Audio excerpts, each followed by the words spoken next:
Hey,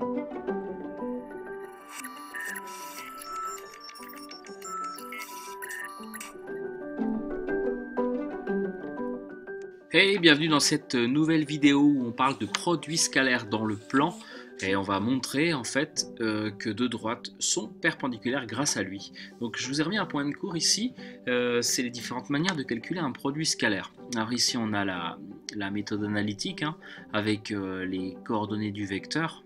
Donc par exemple, ça c'est l'abscisse du vecteur AB, xb moins xa, là c'est son ordonnée, là c'est l'abscisse du vecteur AC, et là c'est son ordonnée. Donc en fait c'est ce qu'on écrit d'habitude, x' plus x' plus y'. Donc ça c'est la première manière. La manière avec le cosinus, donc longueur AB fois longueur AC fois le cosinus entre l'angle AB et AC. Celle-là c'est une manière un peu moins courante, mais pourquoi pas, en fait on prend la norme de AB plus AC qu'on met au carré et on enlève AB au carré en norme moins AC au carré en norme, puis on prend la moitié de tout ça. Parfois c'est pratique quand on connaît tous les vecteurs qui partent de A. C'est remarqué ici A et A.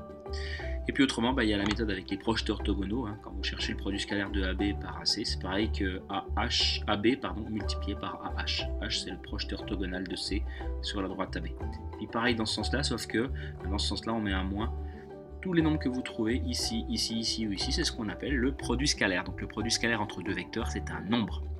Trêve de bavardage. Un rectangle ici, ABCD.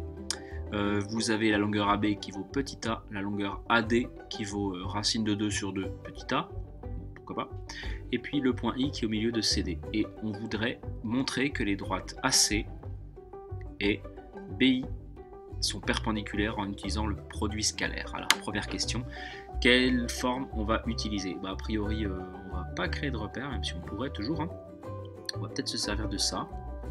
On a quelques angles, les angles droits en particulier, où on pourra peut-être s'arranger. Là, a priori, pas forcément.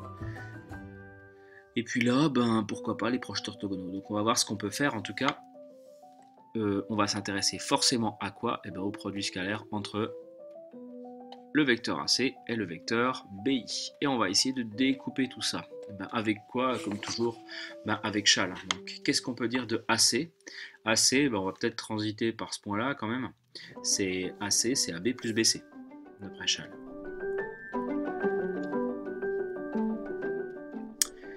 Et on va faire le produit scalaire de ça par BI. Alors on pourrait laisser BI comme ça, mais en fait l'idée c'est peut-être de faire transiter le point C aussi de manière à avoir un angle droit. Ici, déjà qu'on l'a en B, c'était plutôt pas mal, essayons de l'avoir en C.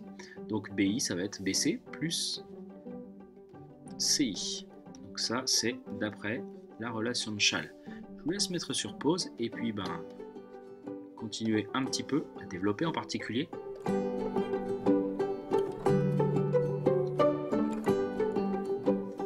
Alors développons, vous savez qu'on peut le faire.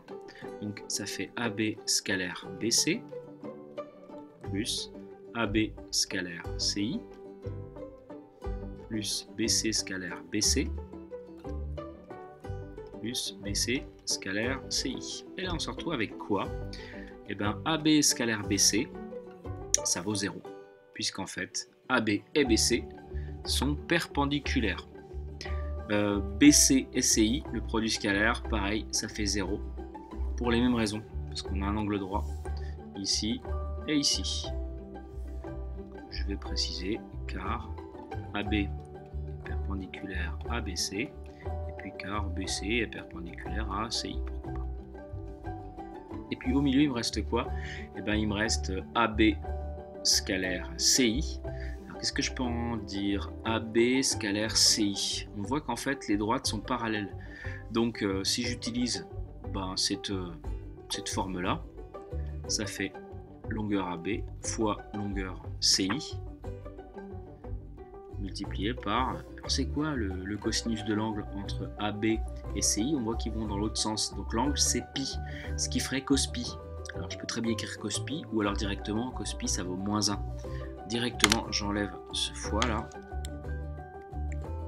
et puis en fait je transforme le plus ici en moins. Si vous voulez, en fait ça revient à ça, quoi. D'accord? Et puis BC scalaire BC, ça fait BC au carré. Avec une flèche, c'est un carré scalaire. puis là, ben pareil, hein, BC fois BC, l'angle il vaut 0, donc on se retrouve avec cos 0, c'est-à-dire 1. Voilà, directement ça.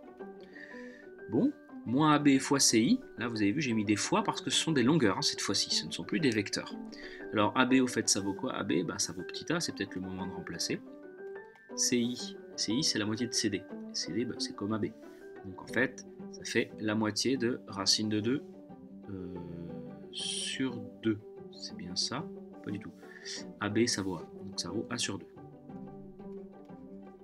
Plus BC, ben, ça fait racine de 2 sur 2, A. Sauf qu'il y a encore, donc je vais le mettre au carré. On se retrouve donc avec moins A au carré, plus racine de 2 au carré, ça fait 2, A carré sur 2.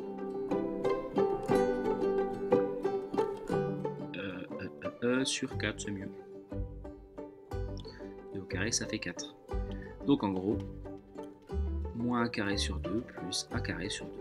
C'est-à-dire 0. Conclusion. On a ce qu'on veut. La droite, ça c'est, elle est bien perpendiculaire à la droite BI. Voilà pour ce premier exercice sur le produit scalaire. A bientôt pour une prochaine vidéo.